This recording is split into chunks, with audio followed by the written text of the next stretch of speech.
இயேசுவின் அன்பு. கிறிஸ்து இயேசுவின் நாமத்தினாலே உங்களுக்கு அன்பின் வாழ்த்துக்கள்.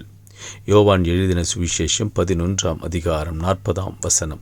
இயேசு அவளை நோக்கி, நீ விசுவாசித்தால் தேவனுடைய மகிமையைக் காண்பாய் என்று நான் உனக்கு சொல்லவில்லையா என்றார். ஆம் பிரியமானவர்களே, கர்த்தர் உங்கள் விசுவாசத்தின்படியே உங்களுக்கு செய்ய வல்லவராயிருக்கிறார். அவர் சொல்லியிருக்கிறார், நீங்கள் எவைகளை விசுவாசிக்கிறீர்களோ அவைகளை பெற்றுக்கொள்வீர்கள்.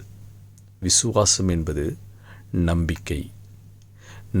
நீ யாரு மேலே நம்பிக்கை வைக்கிறீங்களோ, ஒருவேளை நீங்கள் இந்த உலகத்தில் நடக்கக்கூடிய காரியங்களிலே அதன் மேலே நம்பிக்கை வைக்கலாம், இது நடக்கும், இது நிறைவேறணும். ஆனால் காணப்படாதவைகளின் நம்பிக்கையாக இருக்கிறது விசுவாசம் என்பது. காணப்படாதவைகளின் நம்பிக்கையும் உறுதியுமாக இருக்கிறது. ஒருவேளை அது நடக்கவே முடியாமல் காரியமாக இருக்கலாம், அசாத்தியமானதாக இருக்கலாம், ஒருவேளை நிகழவே முடியாததாக இருக்கலாம்.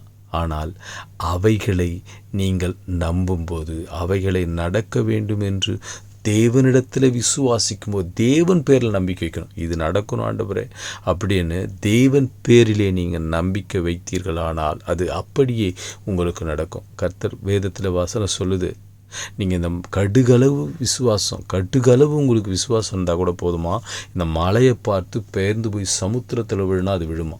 ஒருவேளை நீங்கள் அந்த உங்கள் பிரச்சனை எவ்வளவு பெருசாக இருந்தாலும் அது விசுவாசத்தோடு நீ கர்த்தரிடத்தில் கேட்கும்போது, அது மலை போல் இருந்தாலும் அதை தூக்கி போயிட்டு கடலில் போட்டுருவார் ஆண்டவர். அப்படி பனி போல் மாறும். அப்போது விசுவாசம் எப்படி இப்போ நடக்கவே முடியாதா இருக்கலாம், ஆனால் தேவனால் எல்லாம் கூடும். என் தேவனாலே எல்லாம் கூடும். தேவனால் கூடாத காரியம் ஒன்றுமே இல்லை. அப்போது கர்த்தர் பேரில் முழு மனசோட நீ நம்பிக்கை வைத்து நீ கேட்கும்போது அவைகளை பெற்றுக்கொள்ளுகிறாய். அதனால தான் சொல்கிறாரு, உன் விசுவாசத்தின்படியே உனக்கு ஆக கடவுது. நீ நம்புறியா, உனக்கு கிடைக்கும். நீ அவநம்பிக்கையோடு நீ கேட்டு பார்க்கலாம் அப்படின்னு சொல்கிறியா, அது நிறைவேறாது. அப்போ கர்த்தரிடத்தில் நம்பிக்கையோடு நீ காத்திரு. விசுவாசத்தோடு அவரை நம்பும்போது நீ கேட்கிற காரியத்தை கர்த்தர் உனக்கு கொடுத்து உன்னை ஆசீர்வதித்து உயர்த்துவார். ஆமீன்.